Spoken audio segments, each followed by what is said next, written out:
நேயர்களை மீண்டும் www.qcrc.in என்ற இணையதளத்திற்காக நியூஸ் தமிழ் செய்தி அறிக்கையில் உங்களை சந்திப்பதில் பெருமகிழ்ச்சி அடைகிறோம்.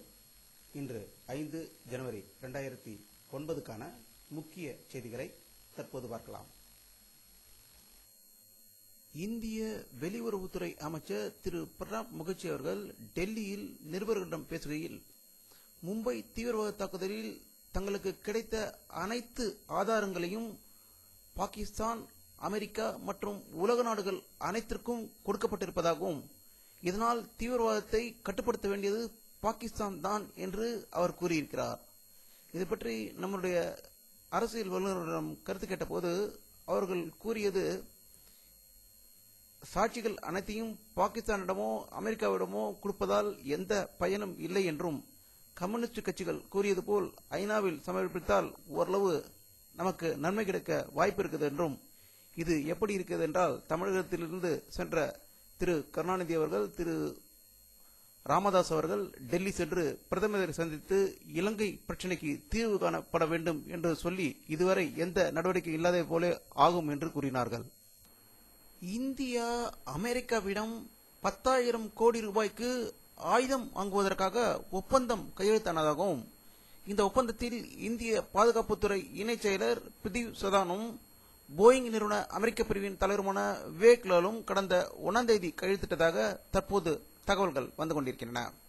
இதை பற்றி நம்முடைய அரசியல் வல்லுநரிடம் கருத்து கேட்டபோது, இப்படிப்பட்ட வியாபாரத்திற்காகத்தான் அணு ஒப்பந்தத்தை இந்தியாவும் அமெரிக்காவும் அவசரமாக கையெழுத்து இட்டுக் கொண்டனவோ என்ற எண்ணம் தற்போது தோன்றுகிறது என்று தெரிவித்தார்கள்.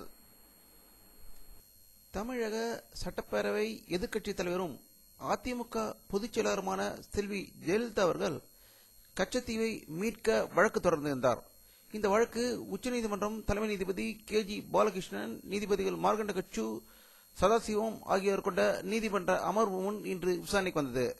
இந்தியாவிற்கு சொந்தமாக இருந்த கச்சத்தீவை ஸ்ரீலங்காவிற்கு தாரை வார்த்தது அரசியலமைப்பு சட்டப்படி தவறானது என்றும், அதனை மீட்க உத்தரவிட வேண்டும் என்றும் தொடரப்பட்டுள்ள வழக்கில் மத்திய மாநில அரசுகள் விளக்கமளிக்க கோரி உச்சநீதிமன்றம் தாக்கீது அனுப்ப உத்தரவிட்டுள்ளதாக டெல்லியில் இருந்து வரும் தகவல்கள் தெரிவிக்கின்றன. இந்திய கம்யூனிஸ்ட் கட்சியின் தேசிய செயலாளர் திரு ராஜா அவர்கள் டெல்லியில் நிருபர்களிடம் பேசுகையில், இலங்கை விமானப்படைக்கு உதவி செய்வதற்காக இந்திய விமானப்படை அதிகாரிகள் இலங்கை சென்றதாக கூறப்படுவது குறித்து மத்திய அரசு விளக்கம் அளிக்க வேண்டும் என்று கூறியிருக்கிறார்.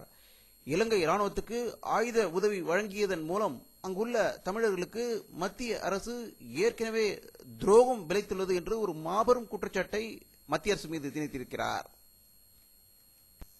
கிளிநொச்சியிலிருந்து முல்லைத்தீவை நோக்கி முன்னேறிய ஸ்ரீலங்கா ராணுவத்தினரை எதிர்கொண்ட விடுதலை புலிகள் நடத்திய மோதலில் 60 ராணுவத்தினர் கொல்லப்பட்டதாகவும், மேலும் 100 பேர் காயமுற்றதாகவும், பல ராணுவத்தினர் தங்களுடைய ஆயுதங்களை கீழே போட்டுவிட்டு ஓடிச் சென்றதாக தகவல்கள் தெரிவிக்கின்றன.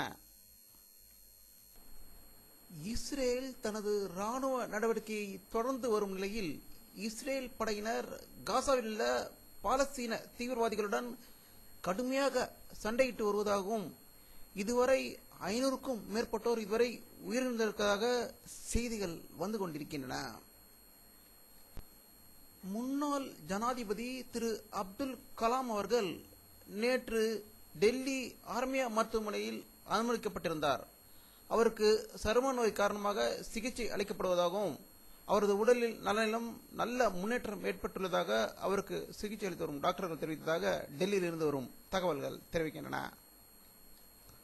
திருமங்கலம் இடைத்தேர்தலுக்காக தமிழக முதல்வர் திரு கருணாநிதி அவர்கள் திருமங்கலத்தில் பொதுக்கூட்டத்தில் இன்று பேச இருப்பதாகவும், அதற்காக அவர் மதுரை சென்றிருக்கிறார் என்று தகவல்கள் வந்து கொண்டிருக்கின்றன. திருமங்கலம் தொகுதியில் அமைச்சர் மு.க. ஸ்டாலின் அவர்கள் பணம் கொடுத்தார் என்று திமுகவுக்கு நோட்டீஸ் அனுப்புமாறும், அமைச்சர் மு.க. ஸ்டாலின் மீது இதே புகாரையொட்டி தகுந்த கோர்ட்டில் ஒரு புகாரை பதிவு செய்யும்படி தேர்தல் அதிகாரியான மாவட்ட கலெக்டருக்கு தேர்தல் ஆணையம் உத்தரவிட்டுள்ளதாக திருமங்கலத்திலிருந்து வரும் தகவல்கள் தெரிவிக்கின்றன. அகில இந்திய சமத்துவ மக்கள் கட்சி தலைவர் திரு சரத்குமார் அவர்கள் நிருபர்களிடம் பேசுகையில், திருமங்கலம் தொகுதியில் பணப்பட்டுவாடா, தேர்தல் முறைகேடு என்று ஜனநாயக படுகொலை நடந்து கொண்டிருப்பதாகவும், திருமங்கலத்தில் விஜயகாந்த் கட்சியினர் வாக்காளர்களுக்கு வேட்டி சேலை பணம் கொடுப்பதாக தகவல் வருகிறது என்றும், மற்றவர்கள் பணம் கொடுப்பதை எதிர்க்கும் விஜயகாந்த் தான் மட்டும் இப்படி செய்யலாமா என்று அகில இந்திய சமத்துவ மக்கள் கட்சி தலைவர் திரு சரத்குமார் கேள்வி எழுப்பியிருக்கிறார். சிங்காநல்லூர் தொகுதி அதிமுக எம்எல்ஏ திரு சின்னசாமி அவர்கள் வெற்றி பெற்றது செல்லும் என்று ஐகோர்ட் இன்று தீர்ப்பு வழங்கியதாக சென்னையில் இருந்து வரும் தகவல்கள் தெரிவிக்கின்றன. இந்து முன்னணியின் அமைப்பாளர் ராமகோபாலன் அவர்கள் வெளியிட்டுள்ள ஒரு அறிக்கையில், மலேசியாவில் இந்துக்கள் கொடுமைப்படுத்தப்படுவதை கண்டித்து சென்னையில் வெளிநாட்டு வாழ் இந்தியர்கள் மாநாடு நடைபெறும் போது இந்து முன்னணி ஆர்ப்பாட்டம் நடத்த உள்ளதாக செய்திகள் வெளியாகிக் கொண்டிருக்கின்றன.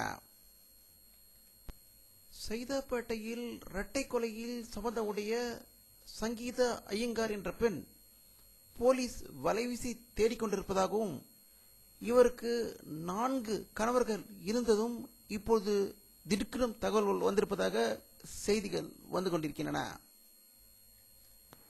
திண்டுக்கல் அருகே நடந்த ஒரு கோர விபத்தில் 8 ஐயப்ப பக்தர்கள் உயிரிழந்ததாகவும், அவர்கள் அனைவரும் சென்னையை சேர்ந்தவர்கள் என்று தகவல்கள் வந்து கொண்டிருக்கின்றன.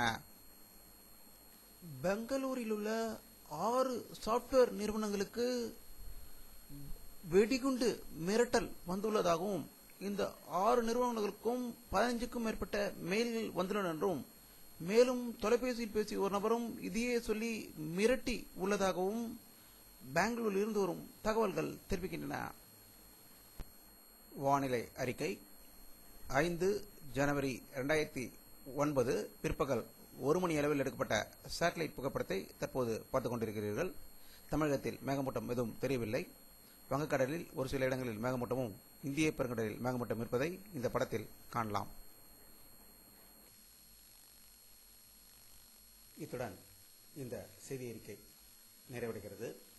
மீண்டும் நியூஸ் தமிழ் செய்தி அறிக்கையில் உங்களை சந்திக்கும் வரை உங்களிடமிருந்து விடைபெறுவது உங்கள் கே. பாலாஜி. நன்றி.